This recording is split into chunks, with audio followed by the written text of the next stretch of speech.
আসসালামু আলাইকুম ওয়া রাহমাতুল্লাহ। প্রিয় নবম ও দশম শ্রেণীর শিক্ষার্থী বন্ধুরা, আজকের আলোচ্য বিষয় হবে তোমাদের হিসাব বিজ্ঞান থেকে দশম অধ্যায় আর্থিক অবস্থার বিবরণী সৃজনশীল প্রশ্ন 1। তাহলে আমরা শুরুতে এখানে দেখে নিব যে কি কি তথ্যগুলো দেয়া আছে এবং কোন লেনদেনটা কোথায় যাবে।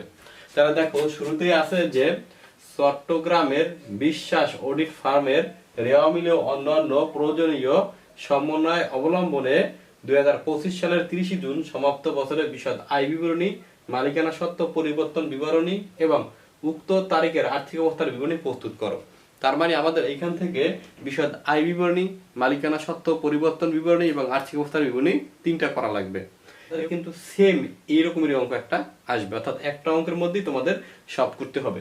এখন দেখো, যে প্রথমে তোমাদের বলে রাখি যে বিশদ আয় বিবরণী প্রস্তুত করতে বলবে, তারপর তোমার মালিকানা সত্ত্ব পরিবর্তন বিবরণী, এরপর আর্থিক অবস্থার বিবরণী। এখন দেখো, এইখানে যে লেনদেনটা আছে সেটা আমরা একটু পড়ে নিই। যে বিশ্বাস অডিট ফার্ম রেওয়া মিল 30 জুন 2025। তো শুরুতে আমরা বেতন যাই। বেতন আছে 3,30,000 টাকা।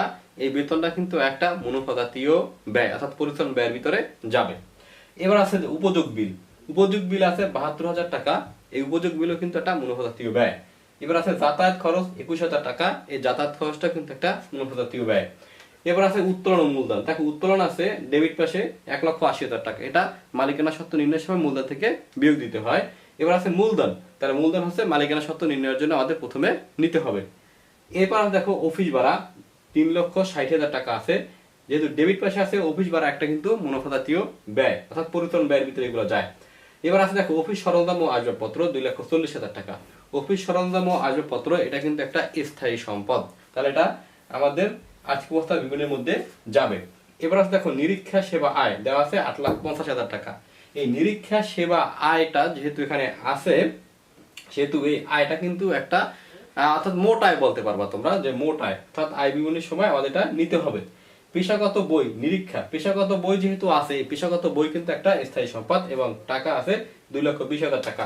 এবার আছে 10% বিনিয়োগ দেওয়া আছে 7,50,000 টাকা। এই 10% বিনিয়োগ আমরা যখন আর্থিক অবস্থা নির্ণয় করব তখন দীর্ঘমেয়াদী বিনিয়োগ নামে দেখাতে হবে। এরপরে এখানে একটা কথা আছে, দেখো 10% বিনিয়োগ কথা আছে, 10% থাকলে এখানে আমাদের কিন্তু সুদ নির্ণয় করতে হবে।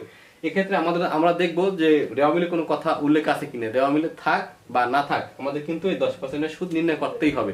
উল্লেখ থাক বা না থাক আমরা করব।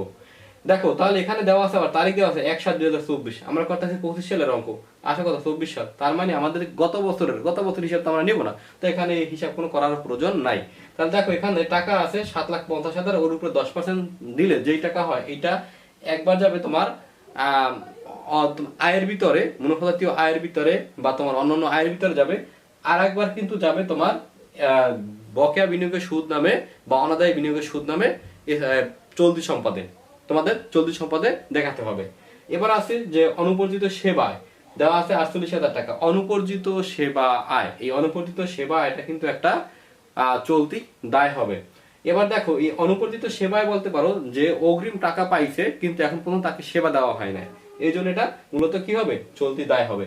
সাধারণ সঞ্চিতি দেওয়া আছে 1,00,000 টাকা। সাধারণ সঞ্চিতি আমরা জানি মালিকানার সত্ত্ব তখন নির্ণয় করবো, তখন সবার শেষে এই সাধারণ সঞ্চিতিটা মূলধনের সাথে বা মালিকানার সাথে যোগ হয়। প্রাপ্য হিসাব আছে 8,80,000 টাকা। তার মানে প্রাপ্য হিসাব কিন্তু একটা চলতি সম্পদ। অগ্রিম অফিস খরচাবলী দেওয়া আছে 1,00,000 টাকা। এই অগ্রিম খরচাবলী কিন্তু একটা চলতি সম্পদ। এবার আছে হাতে নগদ ও ব্যাংক জমা দেওয়া আছে 95,000 টাকা। এই হাতে নগদ এবং ব্যাংক জমা এটাও কিন্তু একটা চলতি সম্পদ। এবার দেখো আমরা দেখো সমন্বয় আছে যে অনুপর্জিত সেবা আয়ের 30,000 টাকা প্রদান করা হয়েছে। মানে অনুপর্জিত যে আয়টা ছিল ওইখান থেকে 30,000 টাকা সেবা প্রদান করছে, তার মানে এই আয়টা তার এখন অর্জিত হয়েছে। তাই এটার জন্য শুরুতে আমরা একটু ডেবিট ক্রেডিট করে নেব। তাহলে হয় কি, দেখো যে অনুপর্জিত সেবা হিসাব ডেবিট এবং সেবা আয় হিসাব ক্রেডিট। তাহলে দেখো সেবা আয় যেহেতু ক্রেডিট হয় এবং এখানেও কিন্তু তোমার নিরীক্ষা সেবা আয় কিন্তু আছে ক্রেডিট, তার মানে এইটা আয়ের সাথে যোগ হবে। আর একবার কিন্তু তোমার যখন চলতি দায় নির্ণয় করবো অনুপর্জিত সেবা আয়, সেখান থেকে কিন্তু তোমার এই 48,000 টাকা থেকে 30,000 বিয়োগ দিয়ে দেখাইতে হবে চলতি দায় থেকে। অর্থাৎ যখন নেবা তখন অনুপর্জিত সেবা আয় থেকে 48,000 টাকা থেকে তোমার 30,000 টাকা বিয়োগ দিয়ে দেখাতে হবে।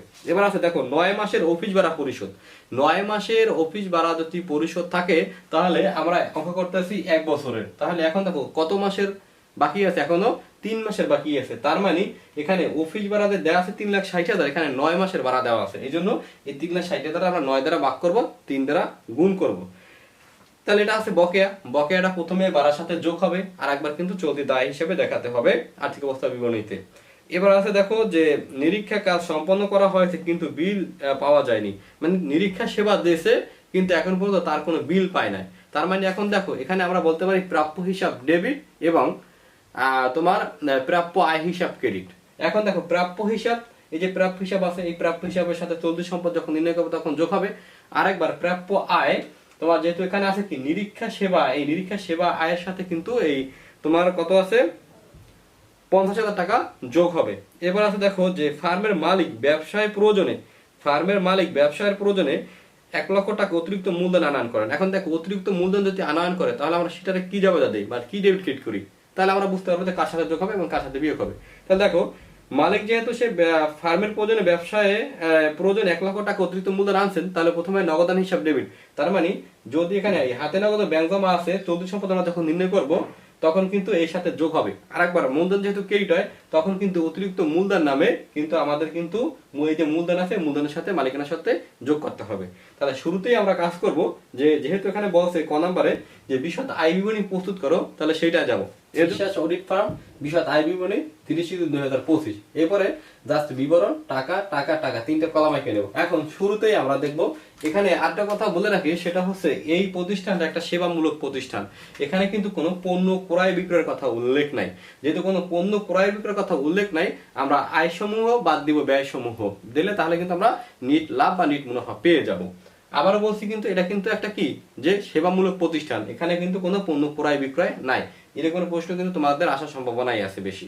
তাহলে এখন দেখো এখানে শুরুতেই আমরা করব কি যে আয় সমূহ নিব। এখন দেখো প্রথমে আমি কি নিয়েছি নিরীক্ষা আয়। এখন দেখো এখানে নিরীক্ষা আয় 7 নাম্বার এন্ট্রিটায় যে নিরীক্ষা আয় আছে 8,50,000। এই 8,50,000 টাকা আমরা সরাসরি আয়গুলোর আমরা প্রথম ঘরে যোগ করে নিব, ঠিক আছে? তাহলে আছে কত 8,50,000 টাকা। এবার দেখো আছে কি যে এখন দেখো 1 নম্বর সমন্বয় আছে, তো এখানে অনুপরিচিত সেবায় 30,000 টাকা সেবা প্রদান করা হয়েছে। এখন অনুপরিচিত সেবায় যদি সেবা প্রদান করে তাহলে কিন্তু সেটা আয়ের সাথে যোগ হবে। এই জন্য আমি লিখে নিয়েছি যে অর্জিত সেবায়, অর্থাৎ অনুপরিচিত সেবায় সেটা অর্জিত হয়েছে সেই টাকাটাই আমরা লিখবো। তাহলে এখানে আছে কত সমন্বয় দেখো 30,000, এই 30,000 টাকা আমরা এর সাথে যোগ করব। যোগ করলে হয় 8,80,000 টাকা। এবার আবার দেখো যে তোমাদের 3 নম্বর সমন্বয় বলা আছে নিরীক্ষা কাজ সম্পাদন করা হয়েছে কিন্তু বিল এখনো পাওয়া যায়নি। তার মানে এই বিলটা বকেয়া রয়ে গেছে। তাহলে এখন তোমরা প্রাপ্য সেবায় লিখতে পারো, বকেয়া সেবায়ও লিখতে পারো, ঠিক আছে? এবার আমি নিয়ে নিচ্ছি যে প্রাপ্য সেবায়, অর্থাৎ এটা জাবেদা করলে হয় তোমার যে প্রাপ্য হিসাব ডেবিট এবং প্রাপ্য সেবায় বা বকেয়া সেবায় হিসাব ক্রেডিট। তাহলে এটাও কিন্তু এই নিরীক্ষা সেবায়ের সাথে যোগ হবে। তাহলে টাকা আছে কত 50,000। এই 50,000 টাকা এখানে আমরা নিয়ে নেব। তাহলে দেখো টোটাল টাকা হয় যে 9,30,000। 9,30,000। এবার আমরা কাজ করবো, দেখো আমাদের যে বলা আছে সমন্বয় কিন্তু কোনো বিনিয়োগের সুদ নির্ণয় করা সম্পর্কে কোনো কথা বলাও নাই বা বিনিয়োগের কোনো সুদও দেওয়া নাই। তার মানে আমাদের কিন্তু এখানে এই বিনিয়োগের সুদটা কিন্তু নির্ণয় করতে হবে। তাহলে দেখো বকেয়া বিনিয়োগের সুদ যেহেতু হবে এটা, সেটাও কিন্তু একটা অন্যান্য আয় নিতাম, যেহেতু এখানে কোনো পরিচালন ব্যয়টা কিছুই হবে না, সেবামূলক প্রতিষ্ঠান, সেহেতু আমরা শুধু লিখে নিব যে বকেয়া বিনিয়োগের সুদ। তাহলে আমরা দেখি 10% বিনিয়োগে কত পার্সেন্ট সুদ হয়। 7,50,000 এটারে ইন্টু দেবা 10%, এইতে যা হয়, ঠিক আছে? তাহলে হয় কত 75,000 টাকা। তাহলে আমরা টোটালটা এখন আমরা যোগ করি, তাহলে আমরা কি পাবো মোটায়। এখন দেখো টোটালটা আমরা যদি যোগ করি তাহলে পাই 10,05,000 টাকা।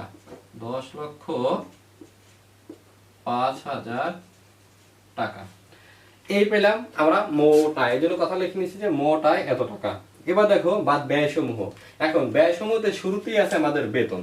তাহলে বেতনের সাথে কোনো সম্বন্ধ নাই, সরাসরি আমরা দ্বিতীয় কলামে নিয়ে নেব। দেখো বেতন আছে হচ্ছে 3,30,000 টাকা। তাহলে এটা সরাসরি আমরা দ্বিতীয় কলামে দেব 3,30,000 টাকা। এরপরে আছে উপযোগ বিল। উপযোগ বিল আছে 72,000 টাকা। এর সাথে কোনো সম্বন্ধ নাই, তাহলে আমরা সরাসরি নিয়ে নেব। উপযোগ বিল আছে 72,000 টাকা। এবার আছে দেখো যাতায়াত খরচ, যাতায়াত খরচের সাথেও কিন্তু কোনো কি নাই, সমন্বয় নাই, তাহলে সরাসরি নিয়ে নেবে 21,000 টাকা। এরপরে আছে দেখো যে অফিস খরচ। এখন দেখো অফিস খরচের কিন্তু একটা বা অফিস ভাড়া যেটাই বলো না কেন, এটার সাথে কিন্তু একটা তোমার সমন্বয় আছে। তাহলে শুরুতে আমরা এই জন্য অফিস খরচ এখানে বা অফিস ভাড়া টাকা আছে কত, 3,60,000, এটা শুরুতে এইগুলো নিয়ে নেবো 3,60,000। এর সাথে দেখো বকেয়া কথা আছে যে তোমার সমন্বয় বলা আছে যে 9 মাসের ভাড়া, যে সরি এখানে বলা আছে 9 মাসের অফিস ভাড়া পরিশোধিত না, তার মানে 9 মাসে যদি পরিশোধিত হয়, এখন কিন্তু বকেয়া আছে 3 মাসের, কারণ আমরা একটা হিসাব করি কিন্তু 1 বছরের। তাহলে এখানে আমরা এই জন্য যোগ বকেয়া লেখা 3,60,000 ইন্টু ভাগ দেব 9 এবং গুণ দেব 3 দ্বারা, তাহলে দেখো কত টাকা হয়। অর্থাৎ 3,60,000 এটা ভাগ দেব 9 দ্বারা 40,000 টাকা হয়। তাহলে 40,000 আমরা গুণ দেব 3 দ্বারা, তাহলে হয় 1,20,000 টাকা। তাহলে এখানে আমরা যোগ করে নিব 1,20,000। তাহলে দেখো এখানে হয় কত, 4,80,000, 4,80,000 টাকা। তাহলে এখন এছাড়া দেখো কোনো আয় এবং ব্যয় নাই, যেহেতু আয়গুলো সব নিয়ে নিয়েছে, এছাড়া কোনো ব্যয় আর কোনো নাই, এখানে আর কোনো ব্যয় নাই, তার মানে আমাদের এইগুলোকেই নিতে হবে। এখানে হয় 9,03,000 টাকা, তাহলে যোগ করলে কত হয়, 9,03,000 টাকা বাদ ব্যয় সমূহ, এই জন্য আমরা এটাকে ব্র্যাকেটে দেবো, অর্থাৎ বিয়োগ করে দেখাবো। এখন আমরা যদি 10,05,000 থেকে 9,03,000 বিয়োগ দিই, তাহলে থাকে কত দেখো, তাহলে থাকে দেখো 1,02,000 টাকা। তাহলে এইটাই হবে আমাদের কি মোট আয় বা নিট আয় যেটা বলো। তাহলে আমরা এখানে লিখতে পারি যে নিট মুনাফাই হবে। নিট মুনাফা হবে কত এখানে, যে 1,02,000 টাকা। যেহেতু অঙ্ক শেষ, সেহেতু আমরা এভাবে ডাইরেক্ট একটা সমাপনী রেখা টানিয়ে দেবো। তাহলে এখন দেখো এখানে কিন্তু আমরা কথাটা এভাবে লিখতে পারতাম যে মোট ব্যয়, আমরা মোট ব্যয় যে টাকাটা পাই সেটা হচ্ছে 9,03,000, সরি 9,03,000 টাকা। তাহলে দেখো প্রিয় শিক্ষার্থী বন্ধুরা, এইখানেই কিন্তু তোমাদের অঙ্ক শেষ। আচ্ছা তাহলে দেখো এখন আমরা মালিকানা সত্ত্ব নির্ণয়ের জন্য জাস্ট এভাবে একটা ছক আঁকি নেব এবং শুরুতে লিখে নেব বিশ্বাস অডিট ফার্ম মালিকানা সত্ত্বের পরিবর্তন বিবরণী 2025 সালের 30 জুন সমাপ্ত বছরের জন্য। তাহলে শুরুতেই বিবরণ এবং টাকা টাকা দুইটা কলাম আঁকলেই হবে, অনেক সময় তিনটাও লাগে, তিনটা দিলেও কোনো সমস্যা নাই। তাহলে এখন দেখো শুরুতে আমরা জানি যে মালিকানা সত্ত্ব নির্ণয়ের জন্য মূলধন নিতে হয়। তাহলে এখন এখানে 4 নম্বর সমন্বয়টা দেখো আছে যে এই যে উত্তোলন মূলধন। তাহলে মূলধন আছে ক্রেডিটটা 14,50,000 টাকা, এটা আমরা শুরুতেই প্রথম কলামে নিব যেহেতু এর সাথে যোগ বিয়োগ আছে। তাহলে 14,50,000 টাকা। এরপরে দেখো এর সাথে সমন্বয় কিন্তু একটা কথা বলা আছে যে ফার্মের মালিক ব্যবসায় প্রয়োজনে 1 লক্ষ টাকা অতিরিক্ত মূলধন আনয়ন করেন যা হিসাবভুক্ত হয়নি। তাহলে এই যে ফার্মের মালিক ব্যবসায় প্রয়োজনে 1 লক্ষ টাকা আনছে, সেটা নগদান হিসাব ডেবিট এবং অতিরিক্ত মূলধন হিসাব ক্রেডিট হয়। তাহলে দেখো মূলধনের সাথে তাহলে অতিরিক্ত মূলধন প্রথমেই যোগ করে নিবা, যেটা আমি করেছি। তাহলে এখানে আছে কত, 1 লক্ষ টাকা আছে। তাহলে আমরা যদি এটাকে যোগ করি তাহলে হয় 15,50,000। এরপর দেখো এর আগে আমরা যে অপশনটা নির্ণয় করছিলাম সেখানে আমাদের নিট লাভ হয়েছিল 1,20,000 টাকা। এখন তাহলে আমরা সেই টাকাটা এখানে নিব। তাহলে মূলধনের সাথে অতিরিক্ত মূলধন যোগ করবা, তারপর নিট মুনাফা। তাহলে নিট মুনাফা আছে 1,02,000, 1,02,000 এটা বেশি হয়েছে। তাহলে দেখো আমরা যদি টোটালটা যোগ করি তাহলে 16,52,000 টাকা। এরপর দেখো আমাদের কিন্তু মূলধনের সাথে যা যোগ হবে সেটা নিয়েছি, পরে আর একটা আছে সেটা সাধারণ সংস্কৃতি, সেটা সবার শেষে দিতে হয়, এটাতে তোমার নিয়ম। তাহলে এখন দেখো উত্তোলন আছে কিন্তু যে 4 নম্বর অপশনটাই যে লেনদেন আছে, সরি উত্তোলন আছে 80,000 টাকা, 1 লক্ষ। তাহলে উত্তোলন কত আছে, 1,80,000 টাকা। তাহলে সে 1,80,000 টাকা এখান থেকে বিয়োগ দেব, 1,80,000 টাকা বিয়োগ দেব। তাহলে থাকে কত দেখো, 1,72,000 টাকা। তাহলে আমরা এখানে লিখে নিব 14,72,000 টাকা। দেখো এর সাথে কিন্তু তোমাদের আর একটা সমন্বয় আছে 11 নাম্বার, সেটা হচ্ছে সাধারণ সঞ্চিতি টাকা আছে 1 লক্ষ টাকা। তাহলে সাধারণ সঞ্চিতি কিন্তু এখানে 1 লক্ষ টাকা যোগ হবে এবং এটা সবার শেষে হয়, এটা হচ্ছে অঙ্কের নিয়ম। তাহলে আমাকে দেখো টোটাল টাকাটা হয় কত, যে টোটাল টাকা হয় 15,72,000 টাকা, 15,72,000 টাকা, এবং এইটাই কিন্তু হবে সমাপনী মালিকানা সত্ত্বের পরিমাণ। তাহলে এখানে আমরা লিখে নিই যে সমাপনী মালিকানা সত্ত্ব। তাহলে আমরা সমাপনী মালিকানা সত্ত্বের পরিমাণ পাইলাম 14,72,000। আচ্ছা, তাহলে এরপর আমরা আর্থিক অবস্থার বিবরণী নির্ণয় করব। এজন্য শুরুতে আমরা এখানে লিখে নিয়েছি বিশ্বাস ফার্ম আর্থিক অবস্থার বিবরণী 2025 সালের জুন মাসের সমাপ্ত বছরের জন্য। তাহলে এখন আর্থিক অবস্থার বিবরণী শুরুতে আমরা কি নেই, স্থায়ী সম্পদ নেই। তাহলে এখন দেখো এখানে আমাদের স্থায়ী সম্পদ কি আছে। স্থায়ী সম্পদ আছে কিন্তু তোমার এখানে যে অফিস সরঞ্জাম ও আসবাবপত্র, এবার আরেকটা আছে তোমার নিরীক্ষা বা পেশাগত বই, তারা বলে নিরীক্ষা। কাজ করব কি, স্থায়ী সম্পদ নেব, এজন্য স্থায়ী সম্পদ লিখে নিয়েছি। এবার এখানে স্থায়ী সম্পদ কি কি আছে, একটা আছে অফিস সরঞ্জাম ও আসবাবপত্র এবং আরেকটা আছে পেশাগত বই। অর্থাৎ একটা আছে 6 নাম্বার তোমার সমন্বয়টা, সমন্বয় না 6 নাম্বার লেনদেনটা, আর একটা আছে 8 নাম্বার লেনদেন। এখন দেখো 6 নাম্বার লেনদেনে শুধু অফিস সরঞ্জাম এবং আসবাবপত্র আছে 2,40,000 টাকা। এর সাথে যেহেতু কোনো সমন্বয় নাই বা অবস্থা নির্ণয় করতে বলে নাই, সরাসরি আমরা এখানে দ্বিতীয় কলামে লিখে নিব। তাহলে লিখতে পারি কত, অফিস সরঞ্জাম এবং আসবাবপত্র 2,40,000 টাকা। এরপর দেখো পেশাগত বই, তাহলে পেশাগত বই আছে 2,30,000, তাহলে সেটা সরাসরি দ্বিতীয় কলামে লিখবো 2,20,000। তাহলে আমাদের টোটালটা যোগ করি, তাহলে হয় হচ্ছে তোমার 4,40,000 টাকা। এই গেল স্থায়ী সম্পদ। এবার আমরা কাজ করব স্থায়ী সম্পদ নির্ণয়ের পর কাজ হচ্ছে দীর্ঘমেয়াদী বিনিয়োগ নির্ণয় করব। তাহলে এখন দেখো এখানে দীর্ঘমেয়াদী বিনিয়োগ শুধু একটাই আছে, 10% বিনিয়োগ, এবং তারিখ দেওয়া আছে 1/7/2024। যেহেতু বিগত বছর আছে সমস্যা নেই, এটা আমরা লিখে নিব যে 10% বিনিয়োগ 1/7/2024 কথাটা আমরা লিখে দিব। এবং টাকা আছে যেহেতু 7,50,000 এবং একটাই আছে, সেটা আমরা সর্বশেষ কলামে লিখব যে 7,50,000 টাকা। এরপরে কাজ হচ্ছে দেখো আমরা চলতি সম্পদ নির্ণয় করব। অর্থাৎ প্রথমে আমরা স্থায়ী সম্পদ নির্ণয় করি, তারপর দীর্ঘমেয়াদী বিনিয়োগ যদি থাকে সেটা নিব, তারপর হচ্ছে চলতি সম্পদ। এখন আমরা কাজ করব যে চলতি সম্পদ নির্ণয় করব। এখন দেখো চলতি সম্পদ নির্ণয় শুরুতে যেটা আছে সেটাই নেব। যেমন ধর প্রথম আছে প্রাপ্য হিসাব 80,000 টাকা। এখন দেখো প্রাপ্য হিসাব আমি লিখে নিয়েছি এবং টাকাটা আমরা প্রথম কলামে নিব যে 80,000 টাকা। নিরীক্ষা কাজ সম্পন্ন করা হয়েছে কিন্তু বিল এখনো পাওয়া যায়নি। এখন নিরীক্ষা কাজ যদি সম্পন্ন হয়, এর বিল যদি এখনো পাওয়া যায়নি, তাহলে এটা কিন্তু হয় কি যে প্রাপ্য হিসাব ডেবিট এবং সেবা আয় হিসাব ক্রেডিট। তাহলে এখন আমরা এখানে কিন্তু প্রাপ্য হিসাবের সাথে দেখি যোগ হইতে আছে। তাহলে আমরা এজন্য লিখে নিয়েছি প্রাপ্য নিরীক্ষা ফি টাকা হবে 50,000 টাকা। তাহলে 80,000 সাথে আমরা 50,000 যোগ করব, তাহলে 1,30,000 টাকা। এবার আছে দেখো অগ্রিম খরচা বলি, টাকা আছে 1 লক্ষ টাকা। যেহেতু এর সাথে কোনো সমন্বয় নেই, তাহলে আমরা সরাসরি দ্বিতীয় কলামে লিখবো যে অগ্রিম খরচা বলি। তাহলে অগ্রিম খরচা বলি আছে 1 লক্ষ টাকা। এরপরে হাতে নগদ ও ব্যাংক জমা আছে, তাহলে হাতে নগদ ও ব্যাংক জমা টাকা আছে 95,000 টাকা। তাহলে আমরা শুরুতে এখানে লিখে নিব যে হাতে নগদ ও ব্যাংক জমা প্রথম কলামে লিখবো, কেন এর সাথে কিন্তু সমন্বয় আছে। তাহলে টাকা আছে কত, 95,000। এখন দেখো লাস্টে তোমাদের একটা সমন্বয় আছে যে ফার্মের মালিক ব্যবসায় প্রয়োজনে 1 লক্ষ টাকা অতিরিক্ত মূলধন আনয়ন করছে, তার হিসাবভুক্ত হয়নি। এইটাই হবে নগদান হিসাব ডেবিট এবং অতিরিক্ত মূলধন হিসাব ক্রেডিট। যেহেতু নগদান হিসাব ডেবিট হয়, তাহলে এখানে যেহেতু আছে নগদ ও হাতে নগদ, সেহেতু এখানে কিন্তু যোগ হবে। তাহলে আমরা যদি 95,000 সাথে 1 লাখ যোগ দিব, তাহলে হয় 1,95,000 টাকা।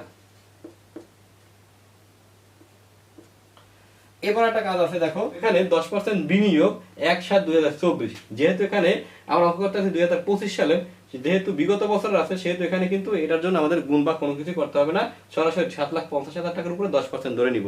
তাহলে হয় কত, যে 7,50,000 টাকার উপরে 10% দিলে হয় 75,000 টাকা। তাহলে বকেয়া বিনিয়োগের সুদ বা বিনিয়োগের বকেয়া সুদ হয় 75,000 টাকা।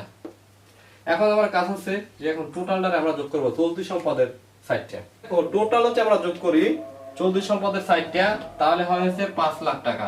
তাহলে আমরা যে টোটাল চলতি সম্পদটা পাইলাম 5 লক্ষ টাকা। আমরা যদি এখানে পাইছিলাম যে স্থায়ী সম্পদ পাইছিলাম 4,60,000 টাকা এবং দীর্ঘমেয়াদী বিনিয়োগ পাইছিলাম 7,50,000 এবং চলতি সম্পদের সাইডের পাশ পাইছিলাম তোমার 5 লক্ষ টাকা। টোটাল সম্পদটা আমরা যোগ করলে হয় 17,10,000 টাকা।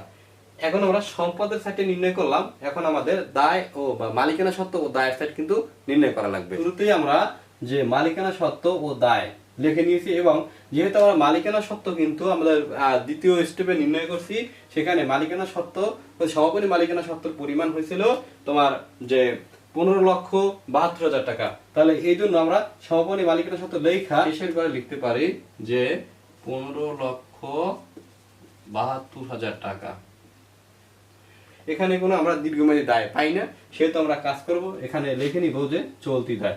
এখন দেখো চলতি দায় কি আছে, এই যে 10 নম্বর একটা এন্ট্রি আছে অনুপর্যিত সেবায় দেয়া আছে 48,000 টাকা, এটা কিন্তু একটা চলতি দায়। তাহলে এখন দেখো অনুপর্যিত সেবায়, শুরুতে আমরা এই কথাটা লিখে নেব যে অনুপর্যিত সেবায়। এখন দেখো টাকা আছে কত, সেটা আমরা আগে প্রথম কলামে নেব। টাকা আছে 48,000 টাকা। অনুপর্যিত সেবায়ের 30,000 টাকা সেবা প্রদান করা হয়েছে। যেহেতু অনুপর্যিত সেবায় 30,000 টাকা সেবা প্রদান করছে, সেহেতু এটার জন্য জাবেদা হয় অনুপর্যিত সেবা হিসাব ডেবিট এবং সেবা আয় হিসাব ক্রেডিট। তাহলে আমরা কাজ করব কি, যে অনুপর্যিত সেবায় যেহেতু অর্জিত হয়েছে সেই টাকাটা বিয়োগ দেব 30,000, তাহলে থাকে 18,000 টাকা। এবার আমরা কাজ করব, দেখো এখানে বলা আছে সমন্বয় আর একটা, যে তোমাদের 2 নম্বর সমন্বয় যে 9 মাসের অফিস ভাড়া পরিশোধিত। এখানে যেহেতু 3 মাসের তোমার ভাড়াটা বকেয়া আছে এখনো, সেটা কিন্তু তোমাদের নির্ণয় করে দেখাইছি যে বকেয়া ভাড়া হয়েছিল তখন 1,20,000 টাকা। তাহলে সেই বকেয়া ভাড়া কিন্তু এটা চলতি দায় এবং সেটা আমরা এইবারে লিখে দিব 1,20,000 টাকা। তাহলে এই হলো মোট চলতি দায়। এখন টোটালটা আমরা যোগ করব, তাহলে হয় 1,38,000। তাহলে এখন আমাদের কাজ হবে যে আমরা এখানে সবাই মালিকানা সত্ত্বের সাথে যেটা পাইছি এবং আমাদের চলতি দায় নির্ণয়ের জন্য যেটা হচ্ছে সেই টোটালটা আমরা টাকাটা যোগ করে নিব। দেখো 17,10,000 টাকা হয়। 17,10,000। এখন আমরা দেখতে পাইতেছি যে আমাদের সম্পদের সাইড এবং মালিকানা সত্ত্ব এবং দায়ের সাইডে টাকা সমান হয়, তার মানে আমাদের এই আর্থিক অবস্থার বিবরণী করাটা সঠিক হয়েছে। অবশ্যই আমরা লিখে দিয়েছি এখানে যে মোট মালিকানা সত্ত্ব ও দায় 17,10,000 টাকা। যাই হোক, এটা ছিল তোমাদের নবম এবং দশম শ্রেণীর হিসাব বিজ্ঞান 10ম অধ্যায় আর্থিক অবস্থার বিবরণী থেকে পাঠ্য বইয়ের সৃজনশীল প্রশ্ন 1। এভাবে ধারাবাহিকভাবে তোমাদের যে কয়টা সৃজনশীল প্রশ্ন আছে সব কটা সৃজনশীল প্রশ্ন উত্তর দেবো। সবাই সুস্থ থাকো, ভালো থাকো, আল্লাহ হাফেজ।